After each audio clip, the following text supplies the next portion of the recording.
This is the Promising Practices for Health Equity podcast, brought to you by the Interdisciplinary Research Leaders Program, a national leadership program of the Robert Wood Johnson Foundation.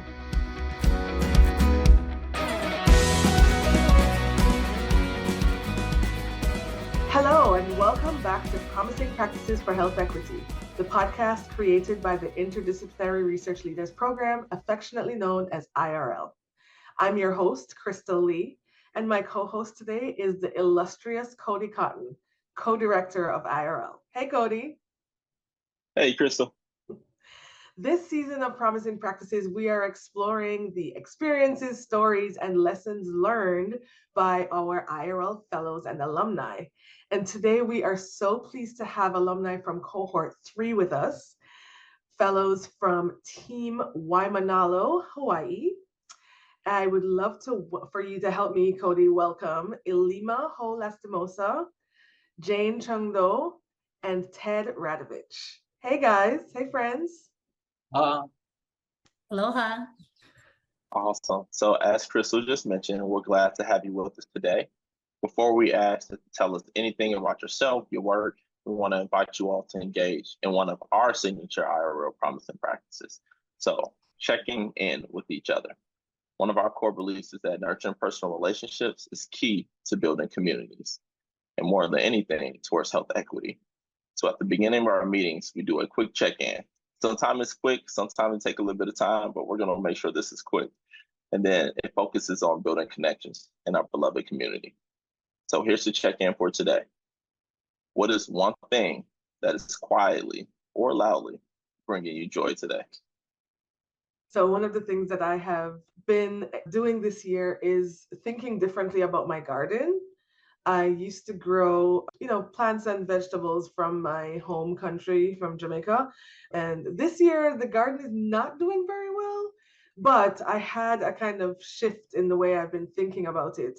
And, the garden is doing what it can do. And I am doing the best that I can do. And I have decided to approach it with an attitude of gratitude for whatever it is able to do for me this year. And this year we've been focusing on flowers more so than the actual edible plants. So I am in the process of setting up a pollinator garden in my backyard. One of my neighbors mentioned that when he was growing up, there used to be monarch butterflies everywhere in this neighborhood. He's lived here his entire life, and he has watched the monarch butterfly population decrease all these years. And I'm doing my part to try to get the pollinators back. And so I'm approaching my garden a little bit differently, and it is really bringing me joy to see bumblebees coming around and interacting with my flowers and plants. And that's what's quietly bringing me joy. Cody, how about you? Love that. Love that. Usually I would say my baby girl, she turned 6 months in 2 days. However, what's taking it by storm right now is my 2 little dudes getting ready to go off to school next week. Mini vacations, here we come every single day. So I love having everyone here for the summer, but I am also looking forward to having the house be a little bit more quieter. So that's what's bringing me joy right now, loudly bringing me joy right now. All right, Ilima, I am throwing it towards you. Aloha nui kako. Today, looking out the window and seeing some gray skies, but also knowing that the sun is going to rise. And I'm looking at Mount Olomana, which I was born and raised around and got to hike from a very young age. Is bringing me joy today because I'm at home in my house. I just returned from a trip a couple of days ago, and so I'm happy to be home in the Kingdom of Hawaii. Mahalo. I'll throw it to Jane. Aloha, everybody. So great question, Mimi. Thanks, Krystal, for going first. So I could think about it. But both my kids started school pretty recently, and I now have a 5th grader and an 8th grader. So they're both in that transition year where they're getting ready for middle school and high school. So this year, I think, is going to be a very pivotal year for them. And yeah, it's a joy, but it's also kind of heartbreaking to watch your kids grow up so quickly. So just kind of grappling with that as a parent. Okay. Aloha, gang. Well, I guess I'm fortunate that there's a number of things that I could pick. I'll keep with the family theme. My son has decided he's 22, and recently he's decided that he wants to study agriculture here at the university. And so he's on board. He's working at the research station where we do a lot of our work now, and has really seems to be coming into his own. And we have 4 kids, and he's the oldest. And so it gives me hope that the pipeline is moving. And while I agree with Jane about, it's a little bit sad that the kids are growing up, I'm also anticipating things getting quieter as, again, everybody moves through the pipeline and we have less people in the house. And one of my daughters this morning, I was not handling a situation very gracefully. And she helped remind me, that it's important to both model good behavior and also that we can learn from our kids sometimes. Patience and calm. She's often the more mature of the two of us. So I was grateful for her lesson this morning. So I also have some quiet joy for my family this morning. Awesome. Thank you all for sharing. Thank you. So how about we jump right in and ask you each to tell us a little about yourselves. You can introduce yourselves and then you can popcorn it to other members of your team to quickly tell us who you are and how you approach this work. Let's start with Jane. All right, so my name is Jane Chung-Do. I am a professor and the associate chair of the Department of Public Health Sciences at University of Hawaii at Manoa. I am a 1.5 Korean American immigrant. I was born in Seoul, Korea, and moved over to Hawaii when I was 6 years old with my family, so I'm a settler here.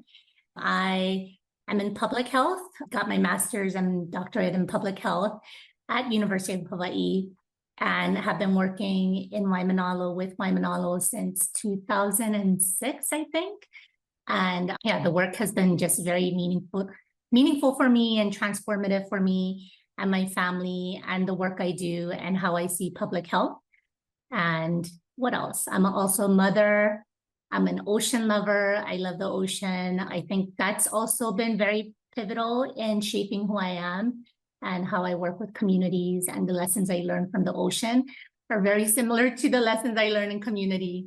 So yeah, happy to be here and very proud to be a part of this team. I'll popcorn over to Ilima. Aloha. I'm Ilima Ho-Lastimosa from Waimanalo, Hawaii. I'm a mom. I'm a widow. I'm also a grandma. I'm a sister, auntie, cousin, and I have lots and lots of ohana. Come from a very big line of Kanaka, Hawaii. My family actually is traced back to 400 BC in China as well. I'm a scholar today, I guess. I really am an Aina person. But I'm a student. I'm a PhD student in social welfare at the University of Hawaii at Manoa.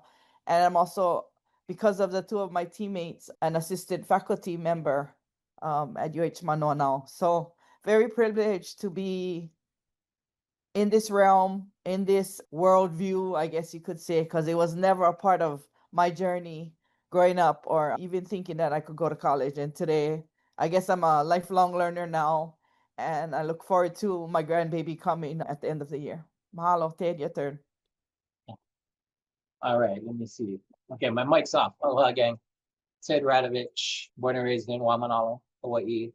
I mentioned that I'm a husband and a father. I'm a professor here at UH. I'm chair of our department, Tropical Plant and Soil Sciences. That's an honor that I've recently received. I am a food producer. I think that food and being able to produce my own food is something that really really motivated me in my career choices moving forward, and focusing on really developing my own skill set so that I can contribute in whatever way I can to making our home here in Hawaii more food secure, self-sufficient.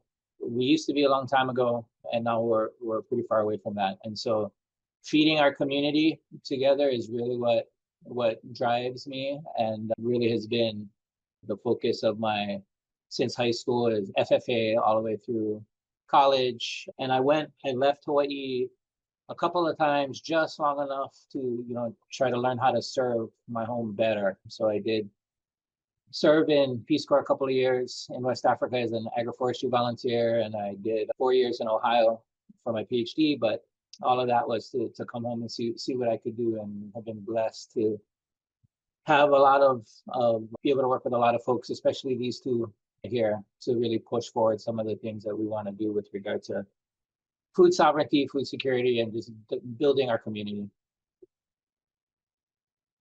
Love that. Love that. Love that. And Ted, actually, since you just went, I'm actually going to start with you. So I'm giving you some time to think about it. But what made you all get off into this work of health equity? And then also, what does health equity look like to you? That's a good question. And actually, that's one of the things that really I personally have, it's been an opportunity for me to grow, because I come from agriculture. And while I guess intuitively knew the link between food, good food, and health, really my focus has always been food production and how to do that in a way that minimizes negative impacts, maximizes regenerative activities and things. So health equity is not something I thought much until I really became involved with the Radovich Johnson and IRL. And I think we've come together because if you think about a food equity health equity is very much a transdisciplinary thing.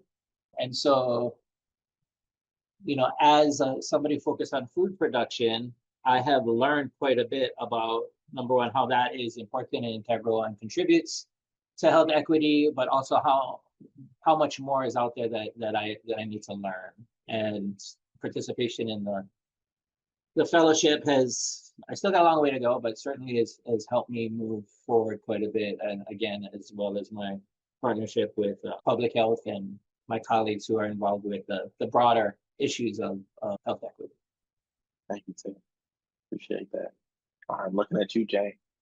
Thanks for giving me time to think about this. So I would say I've always been interested in health. And for a while, I thought, the only careers I knew of were clinical, right? Being a doctor, being a nurse, being a pharmacist. And I knew that wasn't right for me. So it took me a while to find public health. And so when I was looking for a graduate program, and I knew I wanted to be home, and when I returned to Hawaii and found public health, I was like, this is it.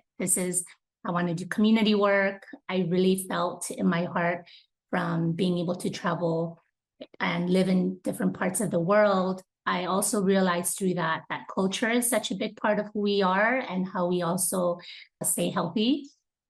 And so it wasn't really though until I met folks in Waimanalo in 2006. I started my master's in 2006, and I had a graduate research assistantship, and that was with the API Center that was funded by CDC. I was really fortunate to get that GA-ship, still not really understanding what health equity could look like in Hawaii. And that's actually when I met Ilima. And a lot of other folks too in the community were just doing these like amazing grassroots initiatives that were just so organic and so rooted. And that was really when I thought, this is public health, this is health equity, right? Involving the community, being grounded in community.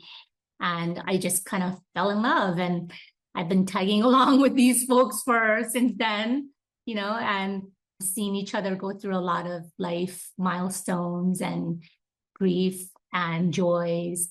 And yeah, the community continues to amaze me. And I feel like a lot of people are doing health equity work without calling it health equity, right? Like these terms, it's just life. It's just what you do. It's what's pono. That's uplifting the lahui, which is, the Hawaiian community. And so, yeah, I think it's interesting because I'm learning these academic terms, right, in academia through grad school and, the things that we do in the ivory tower. But I see the community just doing it, right? They're just doing it without overthinking it. They just know because they know the community. So that's where I see the health equity work being done. And that's where I learned what health equity is, but I also have seen health equity put into action, because sometimes we talk about it too much without doing the action. And that's one of the lessons I've learned. You just do it. That's what the community wants. You do it, figure it out. And I'm an old overthinker. And so I like to plan, I like to over plan. And so it's really taught me to just go with the waves, go with the flow and follow the community. The community got it and they should take the lead and we're here to follow and to support. I love that. I took that as a way of being. I love that. I love that. Ilima, throwing it your way. Okay, I love that Jade mentions about the ocean and going with the flow, and in Hawaii that is to nalu, which is to surf and which is to adjust.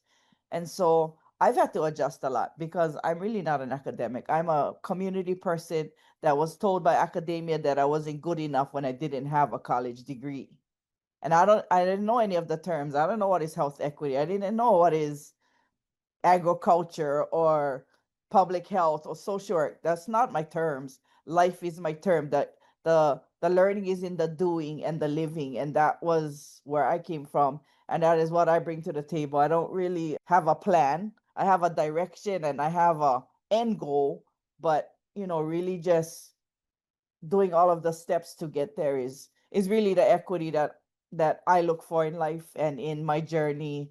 And as a community person from my community of Waimanalo, and especially within the Hawaiian community, because a lot of the things that we initiate in my community of Waimanalo, which is a very predominantly Hawaiian community, and able to bring it to other Hawaiian communities is the equity. But it was always the plan. It was always my plan was to go into Hawaiian communities and bring goodness and aloha back, because a lot of it is lost and we have a lot of turmoil within our own communities, especially in Hawaii now, a lot of violence. And so relearning, revisiting, reimagining what health is has been really easy. And the action was a little bit hard in the beginning, maybe almost 20 years ago for me, for sure.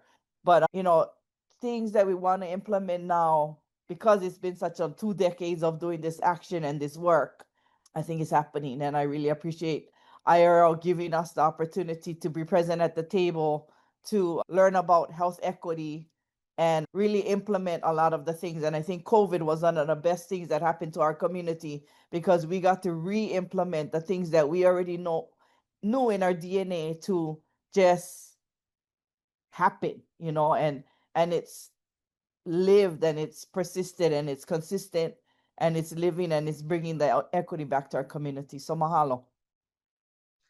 Awesome. Thank you all for sharing your journeys into health equity work and your perceptions of what health equity can look like.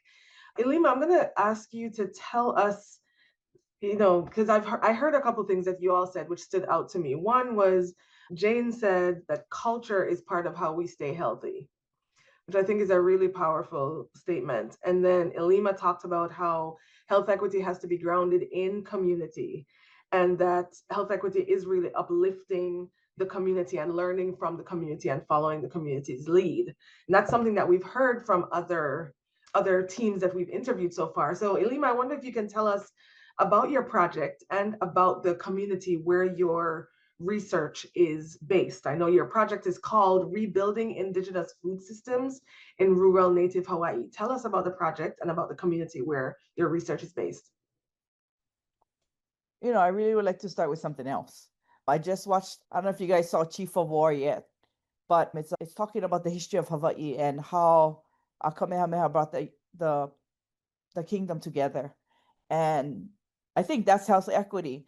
And Kaina Makua, I just watched a little snippet that he played Kamehameha. He's a great friend and he's a Aina warrior for sure. But he talked about how he never was a fan of Kamehameha and he didn't like his ways. But when he played the role of Kamehameha, he got to understand how Kamehameha's thought was as to bringing everybody together, to live in the same way, and to really persist as Kanaka, as Hawaiians. And I think that's really what the goal was for Kanaka like me to do, was to bring everybody together, learn us together, and the community leading. And I represent the community and I listen to the community. And we all kind of have the same ideas, and just putting it into practice was the difficult part before. But I think with the leverage of all of the things that we learned since we started, really makes the difference in the equity, is because people now they listen.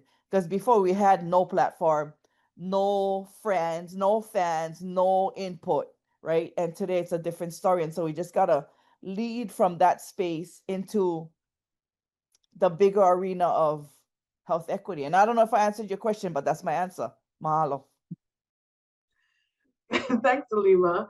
Ted, you want to tell us a little bit about the project and the community where it's based? Yeah, so the project is centered around aquaponics to bring community together. And aquaponics, for those who don't know, is kind of the combination of aquaculture and hydroponics, and then using the fish water as the nutrient source for the plants. So you end up dramatically saving on water the way it's set up, and you save considerably on fertilizer and other inputs.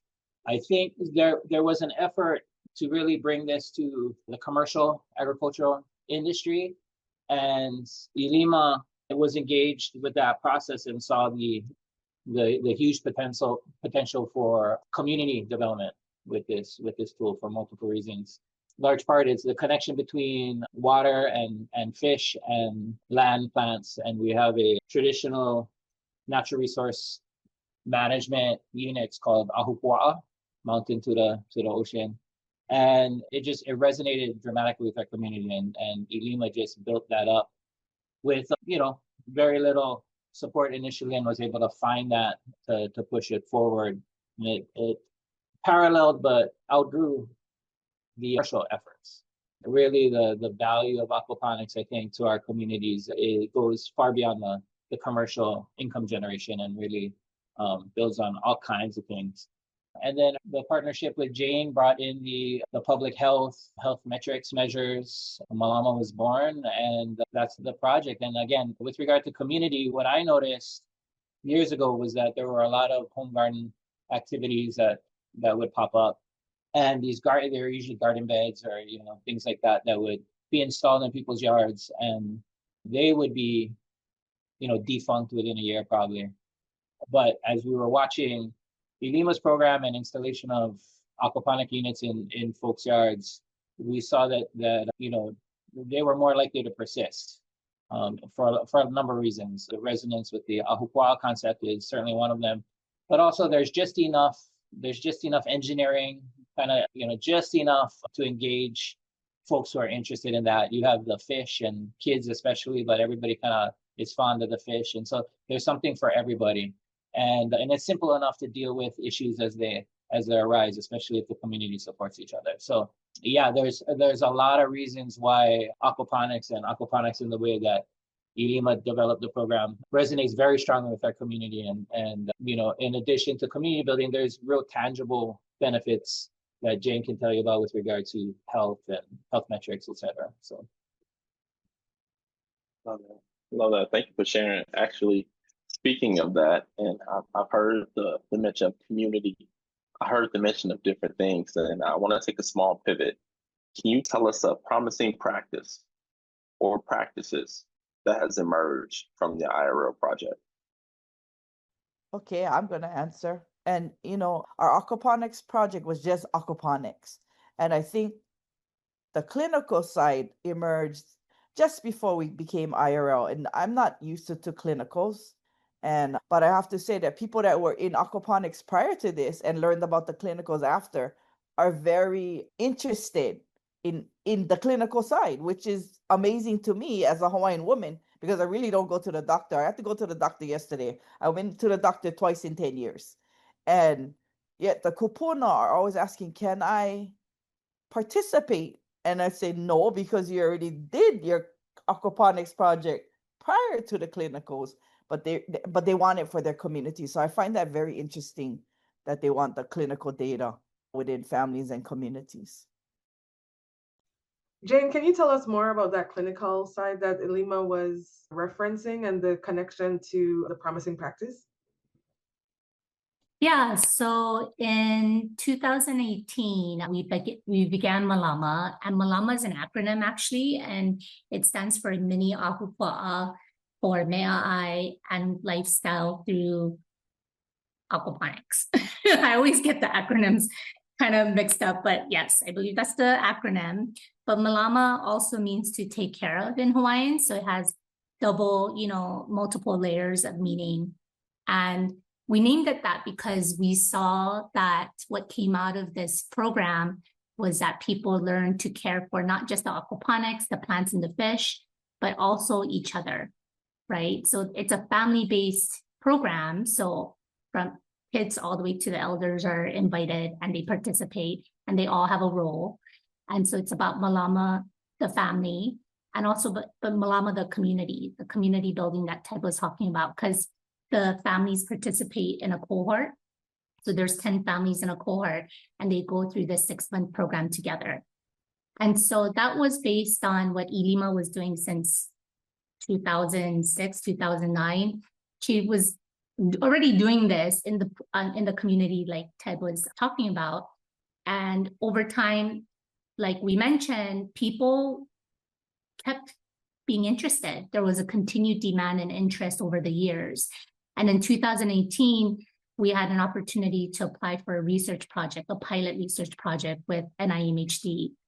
And as Ilima and I were talking, I said, aquaponics, what you do with aquaponics in the community, you have this program that you developed, and she's been, gathering grants and implementing this program whenever grants were available and funding was available.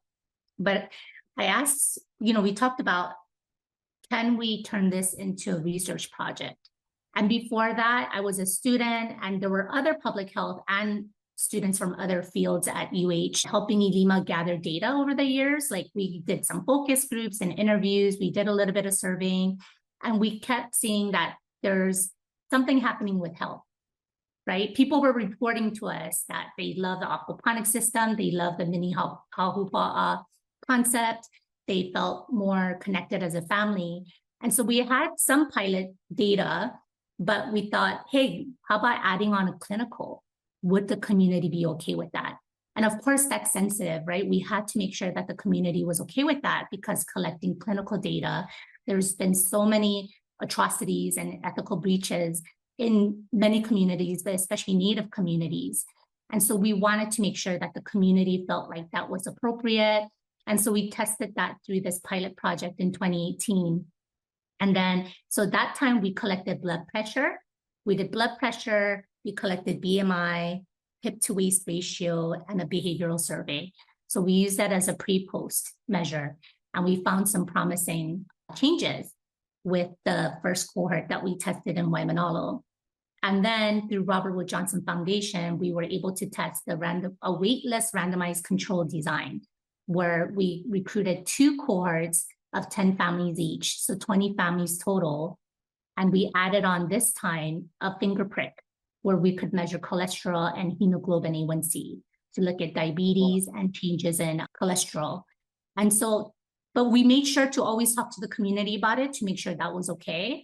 Things that we learned was, a blood draw is a little bit too invasive. I was told also, to really measure dietary changes, you should collect urine, but that was like a no-go with the community, right? So it's always balancing like what is best practice in, public health with what's in the community. But like Ilima said, I was really pleasantly surprised that people really liked the clinicals, because it was a good way to get a temperature check on your health. And we were able to say, your hemoglobin A1C is a little high. Let's go, let's make sure that you get connected with a doctor, or please go see your doctor to double check to make sure, you're not at risk for something. And so it's been really great. And the nurses and the doctors that come to do the work, because we're not clinicians, we have a partnership at the medical school here at UH, and they also built a partnership or relationship with the community. So it's pretty much the same doctors and nurses that come to Waimanalo. And so they've come multiple times now. And so there's that familiarity.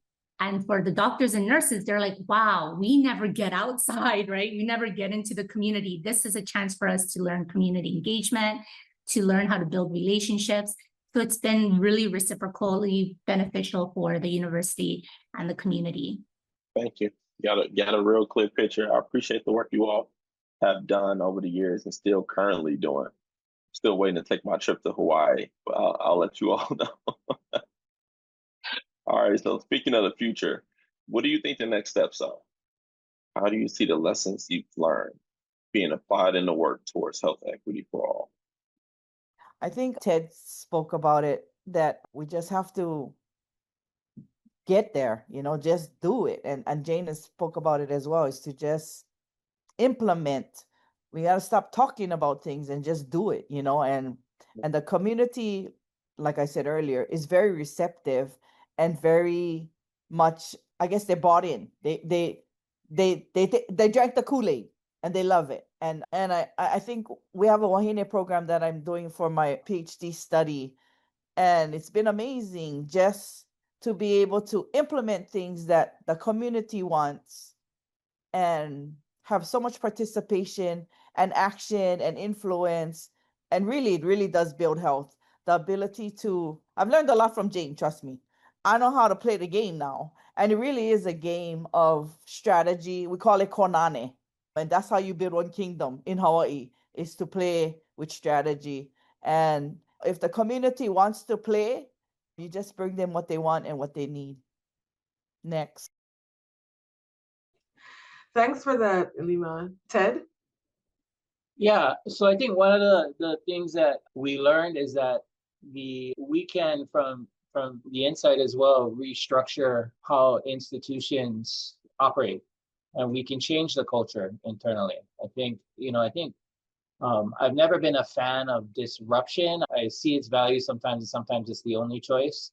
But throwing rocks from the outside, while it can have some impact, I think real significant change can occur from the inside, although it's slower and sometimes less satisfying than throwing rocks. I think our administration has learned some of these lessons, that we can still fulfill our traditional mandate and serve our traditional clientele, while at the same time, by making targeted shifts in how we do business, really significantly improve the way that we serve our community. And we can do both without turning over the boat.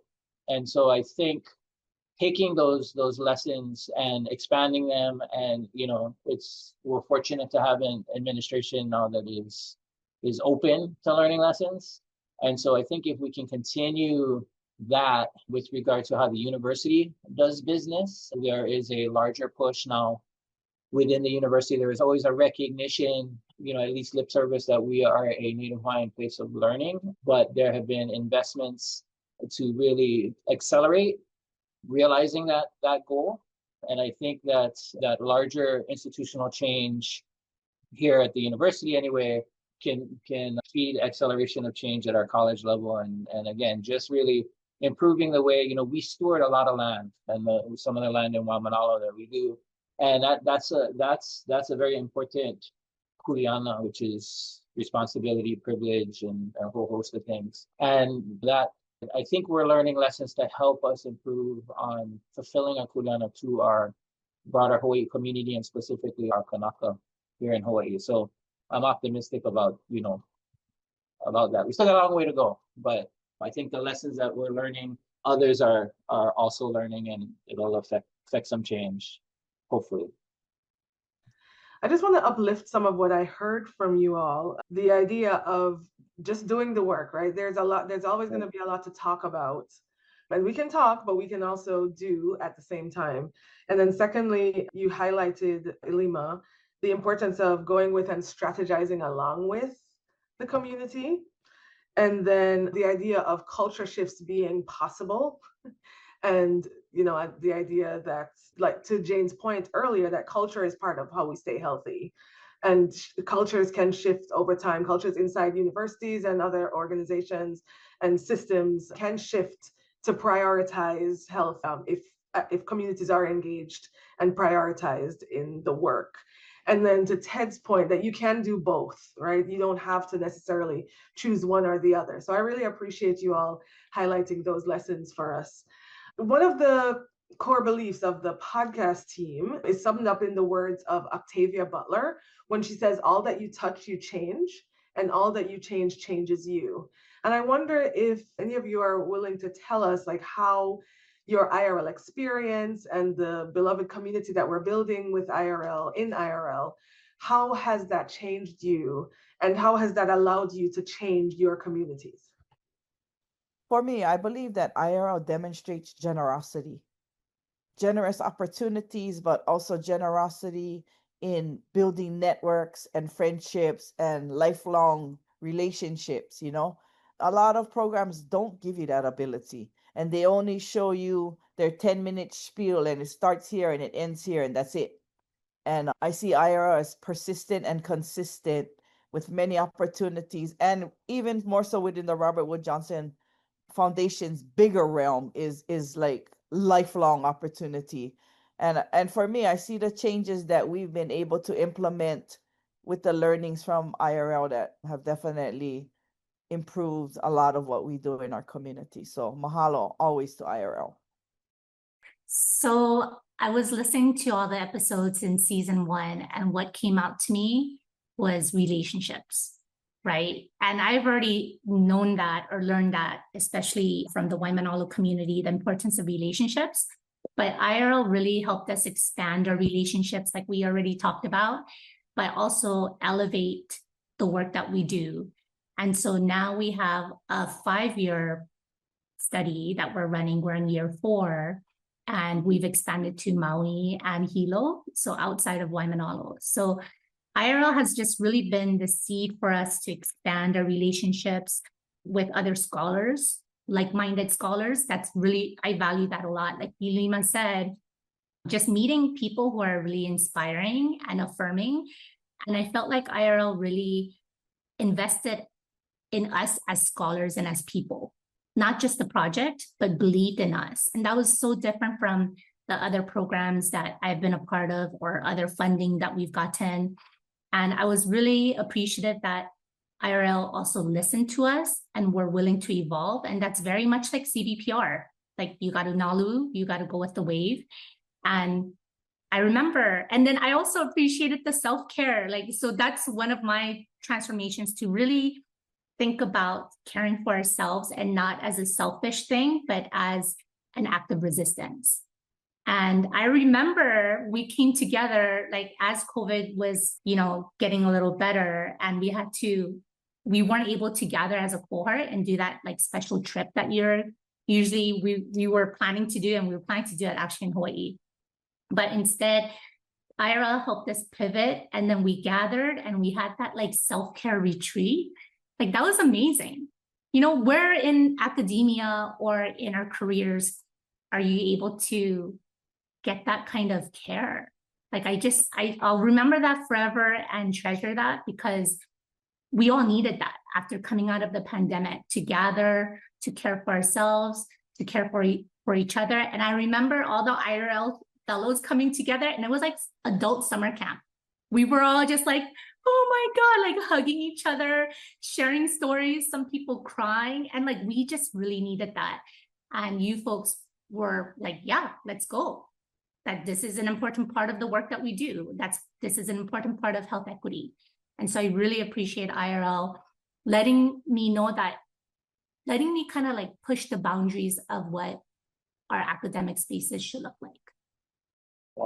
Wow, that was beautifully said. Well, finally, along the same theme, as we're working towards health equity or equity in general and against systems of oppression, this work can take a toll on us, as you just stated. Can you please share with our listeners how you engage in self-care as you do this difficult work? All right, I'll take a turn real quick here. I guess that's a good question. I think really taking better care of my health has been, making that a proactive. I'm like Ilima, it's like it was 15 years since my last doctor visit a while ago. And realizing that that's a privilege to have the insurance that I have through work and stuff, and that I need to take advantage of it. And really taking care of my health is beneficial for all aspects of my health, as well as my family and my community, right? And so it also helps that we all do, and work in our, the community that we love. And our community is beautiful. It's beautiful physically. We've got the mountains right there and the ocean. And then just taking a break and just smelling the roses, I think I guess it's a little trite, but it's easy to not do that. And it's easy to just breathing for a second, right? Stop, breathe, and look around. I think that's probably one of the most effective ways to do it. And then, surrounding yourself with the community of your choice, as well as the community that you're born into, I think are approaches that I've taken. My form of self-care is definitely the ocean. I love to surf. I love to be in the ocean, and I got to surf yesterday. And I haven't been able to surf for a couple of weeks, which is a long time for me, especially in the summer. So it was just like, oh, I needed this when I jumped in the water and saw some friends, saw some turtles, saw some dolphins. And so it's like a mindfulness spot for me. Another thing that, in case Ilima doesn't mention, is going to the Korean spa. She goes a lot more than I do, for sure. But it's just so funny because I remember, growing up, I spent 6 years of my childhood there and hated going there because they just scrub you so hard. And I just didn't like it as a kid. But she reintroduced it to me as an adult, and now I love it. I love it. And I usually go only when we're traveling because there's good places on the continent. And so that's kind of what we do. That's our tradition when we're traveling for, to conferences or professional gatherings together. We'll check out on the map. We'll Google Korean spa, is there one nearby? And then we'll always make sure to go and hit it up. So it's really kind of revived a practice that I hated as a child, but now I love it as an adult. And I got to thank Ilima for that. She always reminds me self-care is important. Love that. I think I should demonstrate that self-care wasn't ever a part of my life growing up, because in a village setting you last. And I had to learn self-care in social work, and it gave me the ticket that I needed. That self-care, you have to take care of yourself first before you could take care of anybody else. And I have used that golden ticket ever since, and I have many forms, and I think it's important that everybody, whatever it may be, spiritual, mental, physical, emotional, to use that free ticket to self-care as much as possible, and I absolutely do. I love this. You all are amazing. Team Waimānalo, thank you all so much for sharing your story. We deeply appreciate your thoughts, your insights, and just being a part of this IRL family. Thank you. Yes, thank you. Thank you all. Thank you for being with us today. And thank you to our listeners. We would love to hear from you. What promising practices are you using in your work to achieve health equity? Find us on the Interdisciplinary Research Leaders Program LinkedIn page, where you can share your thoughts, leave questions for the team, and also don't forget to subscribe to Promising Practices for Health Equity so you never miss an episode. You can find us on Apple Podcasts, Spotify, YouTube, or wherever you get your podcasts. Thank you so much for joining us on this journey, where every step we take together brings us closer to a healthier, more just world. Thank you. Until next time.